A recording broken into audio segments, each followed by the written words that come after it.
Hello, welcome sa ating YouTube channel for mga haters. Ngayong araw ang ating pag-aaralan ay PEMDAS pa rin. Kasi nung nakaraang araw, meron na tayo yung natapos na natin yung easy level ng ating PEMDAS. So ngayon, nasa moderate na tayo ng level ng ating PEMDAS. So kung mapapansin nyo dyan sa left side is meron tayong PEMDAS na nakalagay dyan. Yan yung pagkakasunod-sunod niya na dapat nating sundin para hindi tayo mamali sa pagsosolve sa maraming operation. Okay, ang mauna dyan sa atin is yung P na parenthesis ang ibig sabihin. Yung E natin is exponent. Ang ibig sabihin ng exponent is yung number sa itaas. Kahit anong number, basta nakalagay siya sa itaas, yun ay exponent. At ang M natin is multiplication. At yung D natin is division. At ang E natin is addition. And ang S natin is subtraction. Okay, meron tayong apat na example dyan na nakikita nyo. At yan ay sasagutin natin ngayong araw.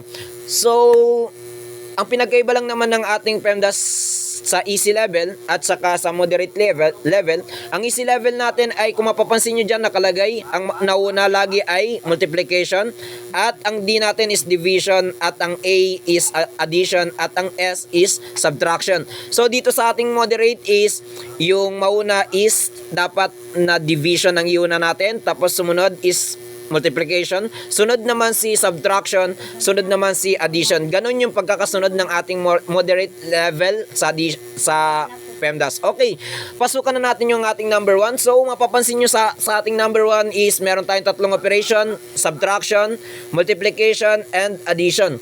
So, ang pang-apat is yung exponent natin. So, ayon kay PEMDAS, ang unahin natin is yung exponent. Okay? Ibig sabihin, yung 3 raised to 2 natin. Yan ang unahin natin. Ibig sabihin, i-multiply natin ng makadalawa yung ating 3 sa kanyang sarili. Ibig sabihin, 3 times 3 equals to 9. Okay, ganito ang kanyang magiging itsura. Okay? 9 minus 9 times 5 plus 18. So, tatlong operation pa rin yung natira. So, ayon naman kay PEMDAS, is ang uhunahin natin dyan ay yung 9 times 5 equals to 45. So, ganito ang kanyang magiging itsura. Okay? Napapansin nyo, dalawang operation na lang yung nauna. Ayon kay PEMDAS, ang unahin natin is yung subtraction dahil siya ang nauna. Okay? Naintindihan? So, 9 minus 45 equals to ganyan ang kanyang magiging itsura. Negative 36. Okay, kung mapapansin nyo is naging negative 36 yung kanyang answer. Malala na pag-aralan natin ito dun sa operation rules. Okay? Naintindihan nyo na yan. Okay, so ang natira na lang na operation dito ay addition. Ibig sabihin, negative 36 plus 18. Kapag ang like sign, ibig sabihin ang mangyari sa kanya ay minus. Alam nyo na yan dahil napag-aralan natin to. So, magiging negative 18. So, yan na ang kanyang final answer, negative 18. So, number 2. Number 2. Kung mapapansin nyo, meron tayong tatlong operation dito, division, multiplication, and addition. At ang pangapat natin dyan ay yung exponent. So, laging mauna sa PEMDAS is yung exponent. Ibig sabihin, imumultiply natin makadalawa yung 5 sa kanyang sarili. Ibig sabihin, 5 times 5 equals to 25. So, ganito na ang kanyang magiging itsura. Okay, kung mapapansin nyo, is tatlo pa rin yung operation na natira. So, ayon naman kay PEMDAS, kapag nauna si division, kay multiplication, ang uhunahin natin ay yung division. So, 14 divided by 2 equals to 7. So, ganito ang kanyang magiging itsura. Okay, dalawang operation na lang yung natira. So, ayon naman kay PEMDAS, kapag ganito, yung operation, meron tayong multiplication at saka addition, ang unahin natin is yung multiplication. So, 7 times 7 equals to 49. So, ganyan na magiging itsura niya. Okay, so isang operation na lang. I-add na lang natin dahil addition yan. So, 49 plus 25 equals to 74. Okay, malinaw. So, okay, number 3 na tayo. Kung mapapansin nyo is apat yung operation na nandyan. Meron tayong multiplication, subtraction, division, and addition.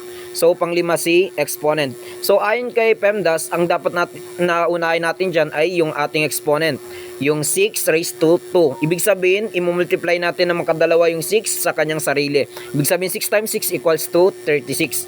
So, ganyan na yung kanyang magiging tsura. So, 4 na lang yung natira na operation dyan. So, ang unahin natin dyan is si multiplication dahil siya ang nauna kaysa kay division. So, 36 times 3 equals to 108. Okay, tatlong operation na yung natitira ngayon. So, ayon naman kay PEMDAS, ang unahin natin dapat dyan ay yung division. So, 8 divided by 4 equals to 2. Okay? So, ganyan na yung kay magiging tsura. So, ayon kay PEMDAS ulit, kapag nauna si subtraction, ang dapat na unahin natin dyan ay yung subtraction. So, 108 minus 2 equals to 106. So, ganyan na.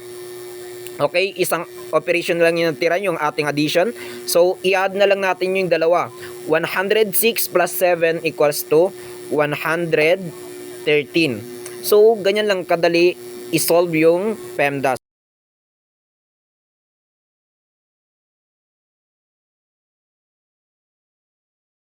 So, number 4 na tayo. Number 4 is, mapapansin nyo is 4 yung ating operation dyan. Meron tayong subtraction, addition, division, and multiplication.